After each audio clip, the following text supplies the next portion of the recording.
Well, everyone, it's finally here. We finally hit 100 episodes.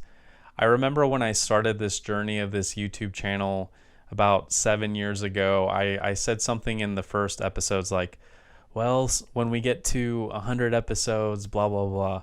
And I know I took some breaks along the road. At one point, I think I went years without posting a video.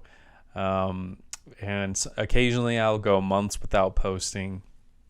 But here we are. We hit it to 100 episodes. And I knew that I wanted my 100th episode to be something special and meaningful to myself, to me.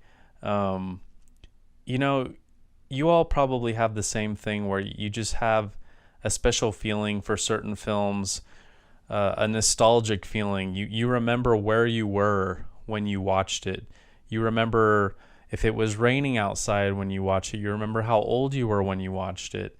And now, not both of these are special to me, but Scarlet Street in particular is extremely special to me because I remember the first time I watched this, here where I live locally on the PBS channel, every Saturday night they would play an old classic movie. I don't think they do that anymore, but I was maybe 10, around that age or so, and Scarlet Street came on, and it was like I think it was like an autumn night.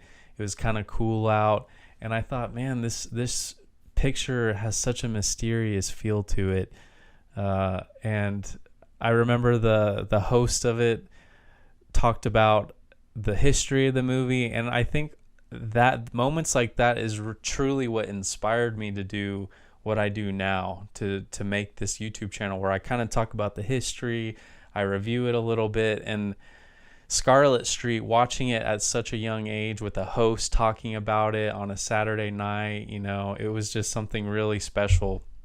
Just like going down to Hollywood Video or Blockbuster Video and renting a movie, just nostalgic feelings like that. And Scarlet Street definitely gives me that feeling. So we're going to look at both Scarlet Street, and we're also going to look at The Woman in the Window. Super similar, but obviously I think one's better than the other. And I know that Scarlet Street came after The Woman in the Window, but I want to start with Scarlet Street just because let's kick off 100 episodes with a perfect rating film, a 4 stars out of 4 stars, because Scarlet Street truly is a perfect film in my opinion. Scarlet Street came out in 1945. It's a Universal picture, and the great director Fritz directed this one. And apparently Scarlet Street was one of his all-time favorite pictures that he directed. And of course we have Edward G. Robinson. I don't think I've done an Edward G. Robinson review, but this is definitely, I think, I'm a little biased, I think this is his best picture. We also have Joan Bennett, and she plays Kitty. And another thing about this movie, Scarlet Street, no matter how many years pass, you will never forget the names in this picture. You have Kitty, Joan Bennett, you have Edward G. Robinson playing Christopher Cross, such a great name. We have Dan Duryea, who plays Johnny. And it's just such a great cast of 3 people. And I always like to reference Vladimir Sokoloff. He always was kind of this guy in the background, character actor who typically played like Russian, foreign characters. In this picture, he played like some sort of like French painter or foreign painter. So this movie, it did come out in 1945, a year after The Woman in the Window.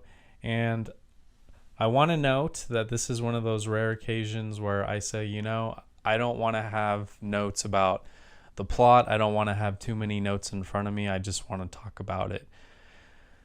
So let's see how I do. This is one of those reviews where I'm excited to talk about it just because the picture is special to me. So Scarlet Street, it starts out with Edward G. Robinson. He's sort of this middle-aged guy, and he he thinks, you can kind of tell he's a loner, and I don't think that he's ever found true love.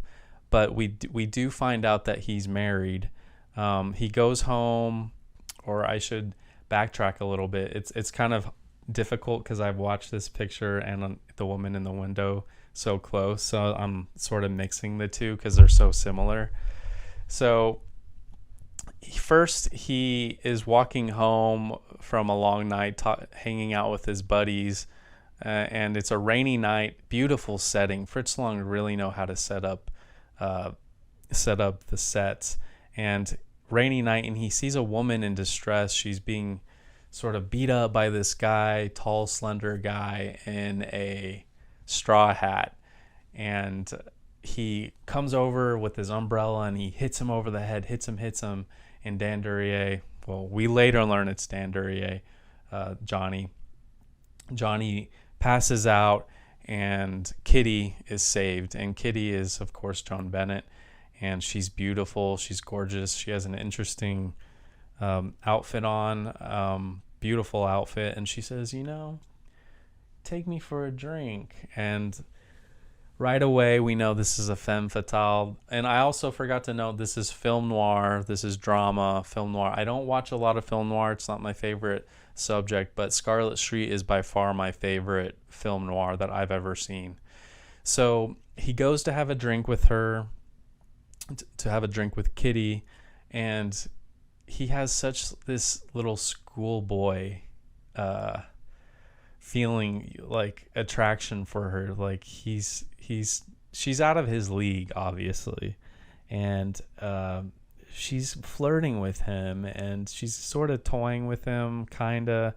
I mean, later in the picture she's definitely doing that, but they're getting a feel for each other. She's basically trying to figure out how much he's worth, how much money does he have. She assumes that he's some wealthy, rich artist. And so then when they're saying goodbye to each other, it's late at night. He says, well, can I call you, or something along those lines? And can I see you again? And then he goes home, and he's married to this witch. He's married to a witch of a wife. She treats him poorly. She belittles him. And you feel sorry for the guy, because he was just with this beautiful Kitty, and now he's with this witch. And but he's sort of inspired by his short little time with her. He loves to paint, and so he's full of life again, and he's painting in the bathroom, and it's bright. It's a beautiful scene. He paints a beautiful sunflower. And I'll note that John Decker, famous painter from the time, from the 1940s, around that time, John Decker did the paintings for this. I think he did anywhere from 12 to 14 paintings, including the later self-portrait done of Joan Bennett, self-portrait. And so the paintings are such an interesting style. I think the paintings for Scarlet Street add a whole nother level of, this movie is something special. Like, I don't know how to describe it, because the paintings, it's like, it takes me personally out of the real world and into just a totally different fantasy world of just mystery and love. And I love John Decker's paintings in this. So he paints, and he later goes and he shows, or he goes back over and he hangs out with Kitty. And while he's at Kitty's place, we can already tell she's just a bum. In fact, she's most likely some sort of prostitute. Of course, it's never said, but it's hinted at. And Johnny is basically her pimp. So he goes over there to her place, and Johnny comes in. Dan Duryea is my favorite person in both pictures. I just love his character. He's the perfect ultimate con man. He's got that typical, hey, lazy legs, and that's what he calls Kitty. You'll never forget hearing lazy legs. I've never forgot that saying. So Dan Duryea comes over and he's, kind of charmful, and but Chris Cross isn't buying it. He says, Kitty, who is that man? I don't like that man. And you can tell that he's jealous. We've all been there. We've all felt jealousy in our lives, but you can see the jealousy on Chris's eyes, and he's unsure of where he's seen him before. Obviously, he hit him over the head the previous night or so. So then Johnny has this brilliant idea of, let's milk this guy. What's the guy worth? And Kitty says, I think he's some sort of famous painter. So Johnny convinces Kitty, let's milk this guy for all he's worth. Let's get his money. So she has Chris bring some of his paintings over, and of course Johnny's like, these paintings are garbage. She's like, no, they're actually really good. So Johnny takes him to Vladimir Sokoloff, and he says, I don't think they're worth much, and he puts them on for sale. But it turns out that the owner of a gallery, a famous art gallery, sees them, and he wants to buy all of them. They're amazing paintings. And I agree. I love John Decker's style of paintings. And so Vladimir Sokoloff finds Johnny and says, you must show me who the real painter is of these paintings. And this whole time, Chris is just falling more and more in love with Joan Bennett. He's set her up in this beautiful, super expensive apartment, and he's getting money by stealing. He's stealing from his now wife. He's stealing from where he works. He's like this. He's a cashier at a prominent business, and he's stealing from the business. He's going crazy for this woman, and you can't really blame him. You feel sorry because he's never felt this way for a woman. So he'll go to extreme places just to make her happy, just to please her, and she's just manipulating him. And Kitty is awful. She's an awful person in this. So anyway, he finds out that because Kitty claims, thanks to Johnny, that she is the painter of all these paintings, and Kitty starts to become famous. She's a beautiful painter, and her paintings are put in this gallery in this window. And one day Chris sees his paintings in this window, and he thinks, what's going on here? These are my paintings. And so he goes over to Kitty's place and confronts her, and she's crying and saying, I thought I'm just trying to get money.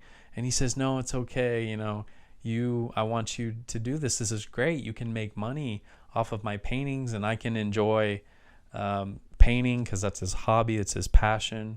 And side note, Edward G. Robinson actually loved to paint. In fact, he had a lot of famous paintings, famous artworks in his estate. And there's actually pictures of him painting, learning how to paint with John Decker. And I'll try to post it in this review if I remember. So things are great. And Johnny, of course, Johnny's rolling in the dough. He's playing her, but she loves him. She just loves her Johnny. And then one day they are stupid, and they're talking to each other in the apartment, in this lavish apartment or condo, and Chris comes over, and he hears Johnny talking with Kitty, and he's like, okay, for sure, they're a thing. I'm done with this. And he runs off, and Chris is and Johnny is just so frustrated with Kitty. See, he blames her. He's just a horrible human being, and then he runs off. So eventually Chris comes back to Kitty's place, and he confronts her, and she's awful. She says, Kitty, it's okay.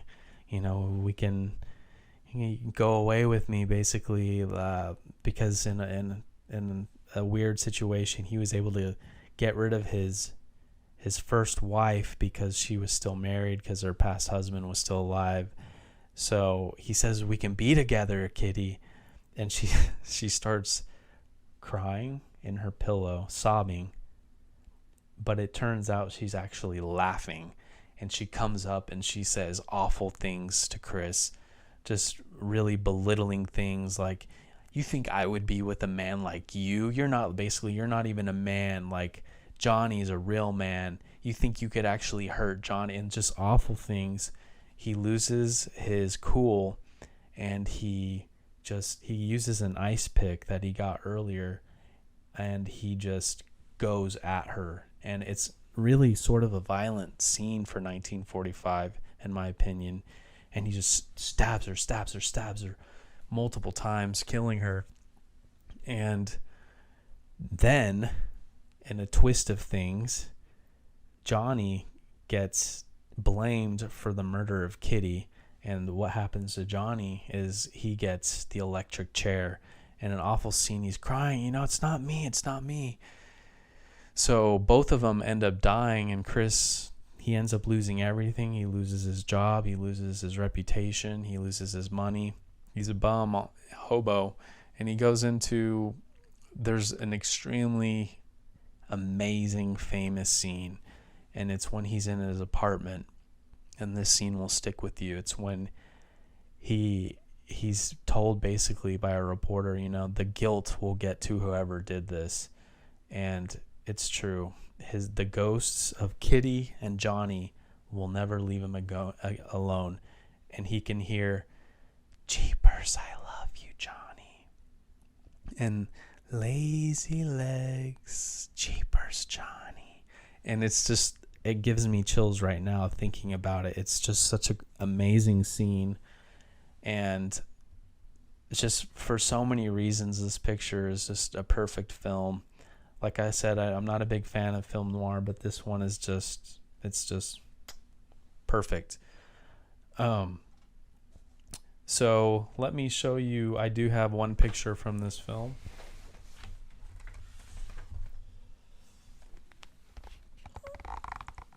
You can see Chris on Kitty's bed, her acting very, I won't say the word. Now, I do also want to read a review that I wrote in 2014, because I used to write little reviews after watching films, and this was like the 5th time I'd seen it. But it's just for fun, I'll read what I wrote back then. This was always one of my favorite classics growing up. I originally saw it on PBS one night, and I loved it because there are so many memorable parts. I've never forgotten Dan Duryea's hustler voice saying "lazy legs" to Kitty, played by Bennett. It is a sad story watching the sweet and kind Chris Cross fall in love with a girl half his age. They use him for money and even get famous off of his paintings.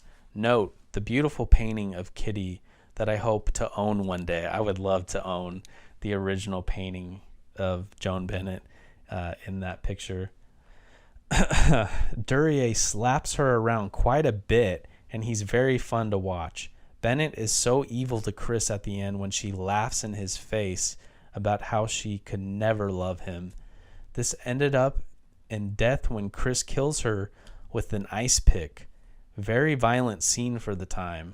It really was. Duryea ends up getting the chair for the act. The best scene is the end when Chris is alone in a motel room hearing Kitty whisper, "Jeepers, I love you, Johnny," and Johnny say, "Lazy legs." Amazing, and one of the best scenes in classics history. I can't go on enough about, I'm already really far into this review, about 20 minutes, but we do have to get on to the next picture. One last thing I'll note is how I love movies, for some reason, classics that have paintings in them. Like, I love Picture of Dorian Gray. I love Scarlet Street, and the movie we're about to review, Woman in the Window.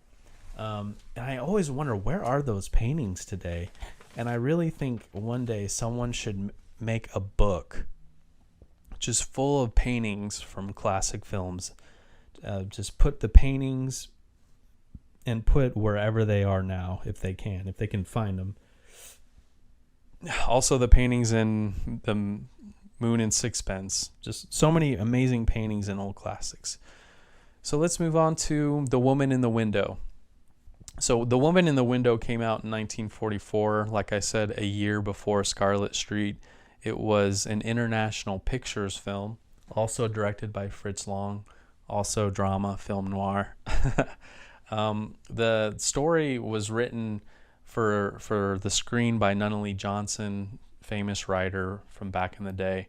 But the paintings in this one were done by Paul Clemens. There's a painting, the woman in the window, of Joan Bennett, and it was obviously done by Paul Clemens. And I apologize if I've been calling him Fritz Lang. It's Fritz Long. So don't jump in the comments saying you're pronouncing it wrong, because I know it's Fritz Long. I always do that though. So again, we have Edward G. Robinson, we have Joan Bennett, we have Dan Duryea, but this time we have another actor, Raymond Massey. And Edward G. Robinson, he plays Richard Wanley. He is a professor at a university. He teaches, I believe, things about crime and that sort of stuff. Joan Bennett plays Alice Reed. You kind of get the sense that she's a prostitute again in this, that she has like sugar daddies or something like that. She's got wealthy men paying to hang out with her, basically. And Raymond Massey, he plays, I couldn't tell if he was a detective or a DA, a district attorney, but I believe he was a district attorney. And he was actually borrowed from Warner Brothers to make this film. And Dan Duryea, he plays, I don't ever recall him having a name in this, but I guess his name is like Height or something like that. But he is essentially another con man type. He wears the same thing. He wears the straw hat. He's very con man-y.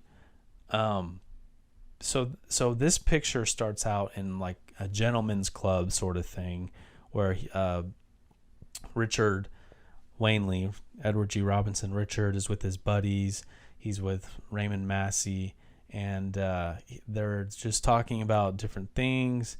And they were talking about this painting that Richard had just seen in a window of a beautiful woman, Joan Bennett. And eventually he goes out again after spending time with them, and he looks in the window, and he's looking at this beautiful woman in this beautiful painting, and he sees a woman in the window in the painting, and he looks behind because it looks just like in the painting, and Joan Bennett is standing there right behind him. Alice, she's standing there with him. And she's basically, what do you think? You know, and he's flirting. You're so beautiful, blah, blah, blah.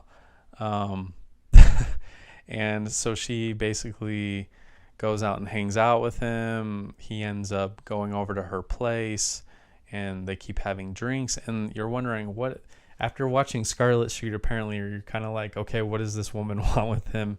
So I never really thought she had good intentions with him, even in this. So while he's over there, they're having a good time, having drinks, and a man comes out of nowhere. He comes in and says, I told you not to, basically like he's jealous.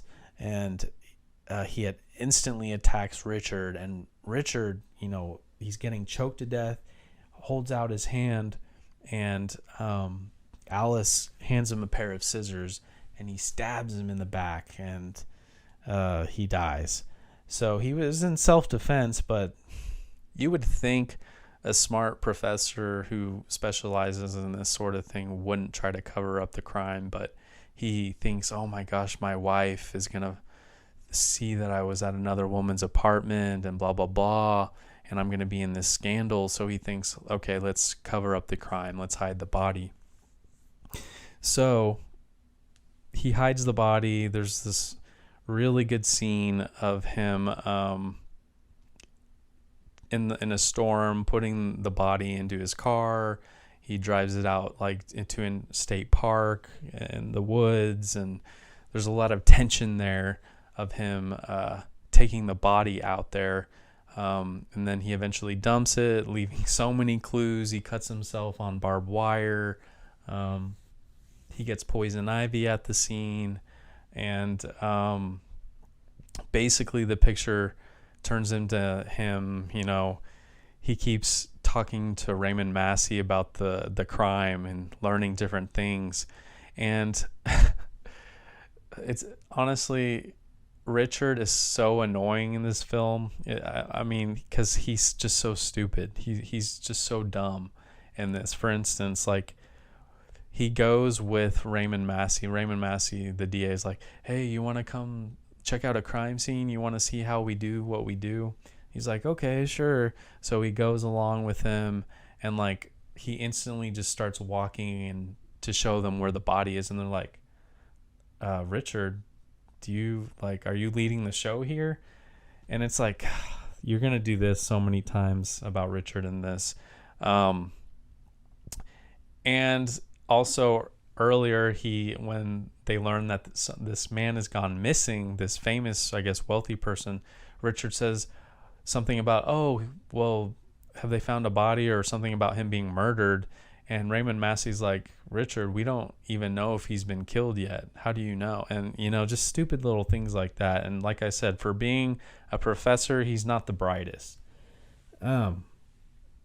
So eventually I almost said Kitty. Eventually at Alice's place, she gets a buzz, she's being good. She's not turning him in. She's not turning Richard in or anything, but she gets a buzz, and it is a shady character. Dan Duryea shows up, and again, he's my favorite in this. He's my favorite in this picture. And Duryea, he comes in with his straw hat, and he's looking for clues, and he's like, I've been tailing that guy, and I know he's been here before. The guy who was murdered, I know he's been here before. So I love the scene of him looking around, looking for clues. He finds Richard's pen that he left, just different things. And I think one of my favorite scenes is when there's a scene, note this scene, where he's like getting ready to leave, and he's talking to Joan Bennett. He's talking to her, and he's like out of shot, but you can see him in the mirror. You can see, check out that scene. It was filmed so cleverly. And then of course he leaves. So basically he's blackmailing her. Look, I need 50 grand. I think it was 50 grand. 50 grand, and I'll be out of your life forever. So it turns into, again, Richard trying to get money. He's like, his life is being ruined over this woman. Like, if he had just not gone over to her place, his life wouldn't be ruined. And you just feel sorry for the guy again. It's very similar to Scarlet Street. And in the end, well, not the very end. In the end, Dan Duryea, thank God for them, he gets killed in a shootout with the police. But sadly, Richard commits suicide. And very dark, really, for that time. He takes poison, because there's this long scene of her trying to get Dan Duryea to take poison in a drink, but he's just too smart, and I love it. But then he gets killed in a shootout with a cop. But the very, very ending, the final ending, I hate. It's that typical, wait, it was all a dream. It wasn't real. So Edward G. Robinson, Richard, he wakes up in this gentleman's club, and he's like, oh, you know what? I never did meet the woman in the window after all, and none of that ever happens, and my life is actually good. And when he leaves the gentleman's club, he sees all the people from his dream. He sees Dan Duryea, which is kind of weird because he actually never met Dan Duryea in his dream. So how would he know, that whatever. So that was kind of weird because Dan Duryea is like a coat guy. Anyway, And then there's this comical outro where he's looking at the painting again, and a woman comes up behind in the window. It's not Joan Bennett, but she asks for a cigarette or a light, and he just runs off down the street saying, "No, no." And it's just kind of a funny, quick outro. You know, this movie isn't as amazing and just perfect as Scarlet Street, but it's a great film. I give The Woman in the Window an easy 3 stars. Not 3.5, not 4, but a 3 stars. I've seen it. It's worth a watch every 5 years or so. I've seen this movie probably 3 times. So fantastic film. It just doesn't have that magical feel to it. It really doesn't. But the paintings are great. The things that they both have in common, obviously, are the paintings. It has the same 3 stars: Duryea, Robinson, and Bennett. And also Edward G. Robinson plays like this weak man who's easily taken advantage of by Joan Bennett. And it's also an old man dreaming of young beauty, an older man dreaming of being with a beautiful young lady. So let me read you now my review from 2014 of The Woman in the Window. This movie is extremely similar to Scarlet Street, but nowhere near as good. It has the same director, Fritz, and same actors in it. Robinson plays a professor at a university who is fascinated by a painting in a street window of a beautiful woman, Bennett. She then appears behind him and invites him to her place. In a drunken rage, one of her boyfriends shows up and tries to kill Robinson. However, Robinson is able to stab him in the back with scissors. The rest of the movie is just stupid watching them try to cover up the murder. Robinson was not likable because he was so stupid, letting things slip when talking to his assistant district attorney friend. At least Bennett was not a tramp and was as pretty as she was in Scarlet Street. Very true. The movie became a little better when Duryea showed up and tried to blackmail them for $5,000. Okay, I guess it wasn't 50. I guess it was 5. He is the perfect con man and even wore his signature straw hat. Overall, it's worth watching, but really, just stick with watching Scarlet Street. So, mega review, obviously. Thank you all so much for being with me. 100 episodes. We're going to get to 200. Maybe when we get to 200 episodes, maybe, just maybe, we'll have 1,000 subscribers. I know we just hit 300. So let's keep on going, keep on commenting, and let me know what you all think of these 2 pictures, because I would love to have a discussion. I could talk about these 2 movies for a long time. So thank you again, and I will see you in the next review.